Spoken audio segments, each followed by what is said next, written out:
Welcome to the Blonde Runner podcast with Coach Laura Erickson, where she shares her healthy living tips as a running and triathlon coach and mother of 4.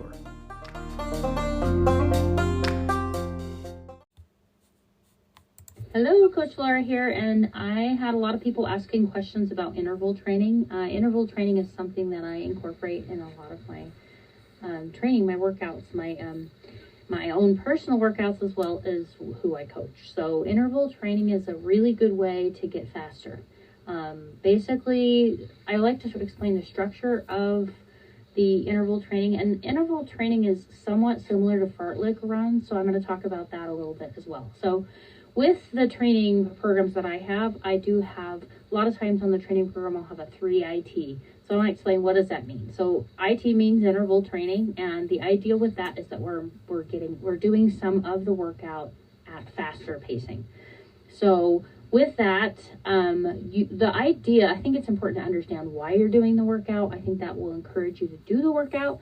The idea with interval training is to get you feeling faster speeds. Again, it will make you faster, but it's also a way that you're doing fast speeds without really taxing yourself so much that it's hard to recover from. So most of the time, I like to start an interval workout with a warm-up. So usually that's a half mile to a mile jogging. Obviously, I do my dynamic warm-up before that. Then I'll do my maybe half mile jog, and then I start incorporating my speed in there.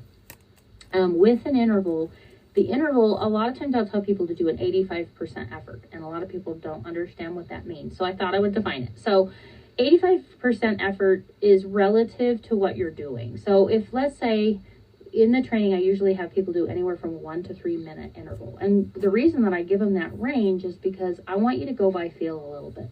Some people that are more versed in training can hold a longer interval, whereas if you're a beginner and you're trying to hold a fast pace, you might only be able to tolerate 30 seconds or a minute when you first start. So that's okay to do.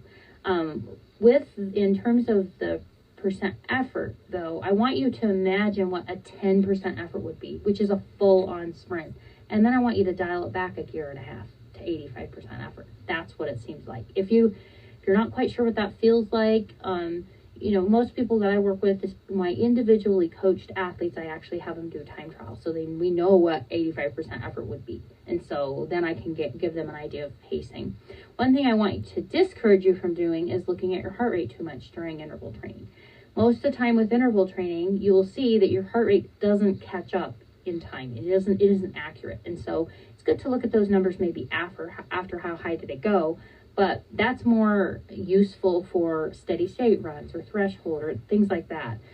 Your heart rate it's going to go up, and it's going to go up really high. It should go really high. The problem I find with interval training is sometimes people don't go fast enough. So the idea is that you're only holding it a minute. You can push yourself as hard as you can go for a minute, and then you got a rest break, even though that's only 85% effort, right? I would say, sometimes if you're not sure what that means, but you know what 5K pace feels like, or you know what your pace for 1 mile all out would be, you can do that as well. So it's a little dialed back than a full-time effort, right? But the idea with it is we're trying to improve the VO2 max. We're trying to improve the body's ability to process lactate during, I won't go into all of the anaerobic, but it is somewhat anaerobic to run really fast. We're getting to a point we can't sustain it. It's kind of like lifting weights, right? It's anaerobic. You can only do it so long, and then pretty soon you can't lift anymore, right? So we want to tap into that process I won't go into the whole entire thing on how it's all processed and everything, but know that if you do these intervals in the workout, that will help improve your ability to go faster. And it also makes the workout it feels relatively slower when you go slow. So generally you start improving without even knowing it, your slow pace. So that's another reason to do it. Fartlek training is a little looser. It's more, I used to call it telephone poles, and I would randomly pick a telephone pole or a song, and I'd speed up to a car or something like that. And those are maybe shorter or different intervals. So let me talk about the structure of that workout again. We've done our dynamic warm-up. We've done a warm-up, a jog, an easy walk, whatever it is. It depends on you. And then, and if I do want to say, some people that start interval training, maybe they are not able to run all the time, and that's okay. So you can do a jog as your interval and a walk as your recovery when you're first starting, and that's great. If you're really running a lot, then obviously it's going to be a faster run versus a slower jog. That's one thing to consider. I did leave it pretty loose in my training. I tell them usually to get 1 to 3 minute intervals as you want. And I usually like people to keep it simple, and they can start with a 1-to-1 ratio. So let's say, for instance, I do, 10 intervals at 1 minute hard, 1 minute easy.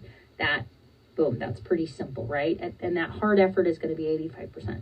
Another thing I like to do is I want you to be creative. One of the reasons I give this kind of a workout where you have a little bit of say in it as an athlete is because I think you should have a say in it. You should learn how to train better, so you're not dependent on a coach per se. Maybe this isn't good for business, but I want you to learn how to do it, because that's going to make you better in the long run, and I can't help you forever, right? So learning how. One of the ways that I like to do interval training is I do what's called a pyramid.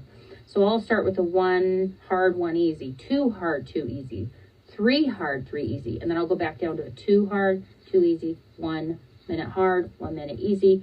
And then sometimes I'll repeat that pyramid. Depends on how long that workout is. A lot of times when I start people with this, I do a shorter workout. And one thing I want to say about speed work is this is sort of obviously it's a form of speed work, but track work and things, I'm sure you've heard of that stuff.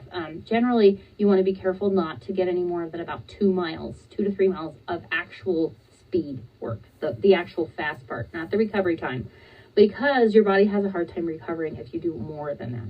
Now, if you're a pro, you've been running for years and years and years, you can obviously go a little bit higher on that, but I found that there's kind of a point at which it's not benefiting you. It's putting you into the category of injury risk. So yes, you want to tax your body, you want to push your body, but you don't want to push it to the point where it can get injured. And so there is that benefit. Intervals is just a nice, easy way to make that happen. Now, make your speed happen and not get injured. So let's clarify on that.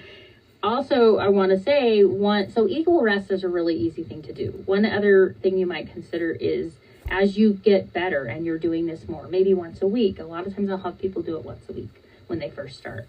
And then maybe you can start incorporating speed work in a little bit more as you get closer to your race. It's kind of periodization training.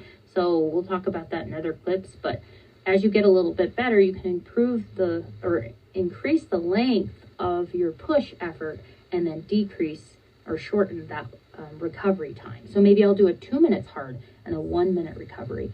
And you don't feel completely recovered. You aren't going to feel, and you shouldn't feel completely recovered.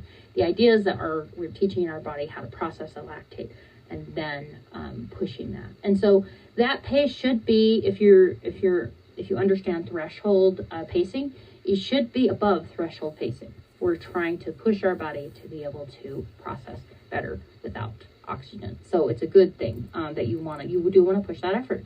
So hopefully that explains it. That helps you a little more. There's tons of information if you go online about it as well. It can be confusing, but just keep it simple so it's not overwhelming for you. But this will give you some of the basics on that. And if you are more advanced runner, then maybe you'll want to do the 3 minute long interval. Sometimes I'll do it just as a count, and you want to be careful when you're outdoor running that you're not paying attention to where you're stepping when you're looking at your watch.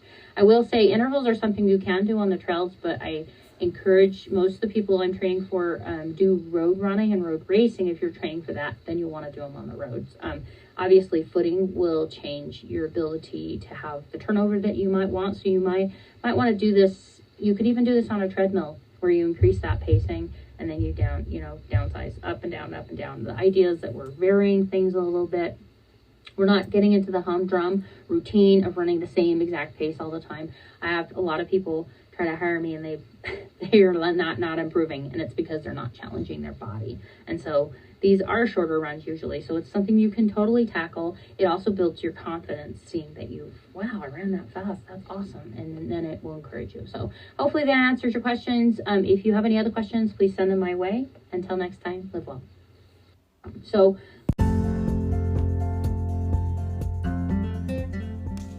Thank you for joining me for this episode of the Healthy Living Podcast.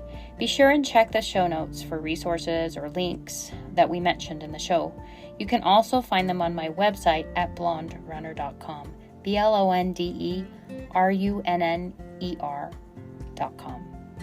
You can also find me on Instagram at The Blonde Runner with an E and Coach Laura Erickson, and that's LORA. Before you forget, I hope that you will follow this podcast and like it so you don't miss an episode. Also, it really helps if you leave a review so other people can find it, and share it with your friends. Until next time, live well.